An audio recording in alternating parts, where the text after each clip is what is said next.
Inventons ensemble la ville de demain. Numéro 1 du transport public en Île-de-France, la RATP ne prend pas seulement en charge les déplacements des citadins. Elle participe également à la transformation urbaine en modernisant ses centres-bus, ses ateliers de métro et l'ensemble de son patrimoine industriel. Le groupe RATP croit en l'avenir d'une ville équilibrée, humaine et durable. Une ville avec des logements pour les habitants, des équipements publics et des activités industrielles. Une ville mixte où les travailleurs croisent les habitants, l'école bleue, l'école blanc. Une ville pour tous en somme. En transformant ces immeubles industriels, la RATP invente une forme urbaine nouvelle et s'affirme comme un acteur majeur de la ville. Par exemple, pour assurer le service des 340 lignes du territoire francilien, la RATP compte 25 dépôts de bus, à Paris et en banlieue, qui doivent accueillir 4500 véhicules chaque soir. Certains de ces centres ne sont plus adaptés aux besoins actuels, ni en capacité, ni en modernité. Pas question pour autant de les déménager. Cela multiplierait les trajets à vide des bus et par conséquent les coûts de fonctionnement et la pollution. La RATP a donc décidé de transformer ces sites afin d'en faire bénéficier les quartiers qui les entourent, avec 3 mots d'ordre: l'augmentation des capacités, la modernisation des infrastructures et leur intégration urbaine.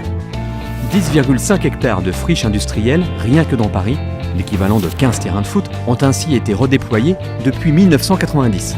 Une dizaine de nouveaux projets sont en cours en Île-de-France, avec à chaque fois la même volonté, faire plus et mieux. Faire plus en augmentant le nombre de places de remisage pour les bus ou en adaptant les zones de maintenance pour les trains de nouvelle génération. Faire mieux en encourageant la cohabitation des activités sur un même site, ce qui revient à construire sur une même parcelle des bureaux, des logements et des équipements publics. C'est ce qu'on appelle la mixité fonctionnelle. Mais comment atteindre de tels objectifs dans un environnement soumis à une forte contrainte foncière ? Eh bien, quand on ne peut pas s'étaler à l'horizontale, on explore les vertus de la superposition et on laisse place à l'innovation architecturale. Le centre de Lagny, dans le 20e arrondissement, a été reconstruit selon cette approche. Tandis que les activités industrielles de la RATP occupent 3 niveaux en sous-sol, l'espace libéré en surface accueille 30 000 m² de bureaux, un jardin, un collège et une crèche. Ailleurs, en fonction des besoins des élus, l'accent est mis sur le logement, avec le souci d'introduire dans tous les programmes de la mixité sociale, chère aux valeurs du groupe RATP, et le souci de loger les salariés de la RATP qui travaillent en horaire décalé, au plus près de leur lieu de travail. Ainsi, en 2014, la RATP a signé un protocole d'accord avec la mairie de Paris qui prévoit la construction de 2000 logements d'ici 2024, dont 50% de logements sociaux. Pour garantir la cohérence d'ensemble des projets, la RATP et ses filiales d'aménagement et de logement social en assurent la maîtrise d'ouvrage, avec 3 priorités.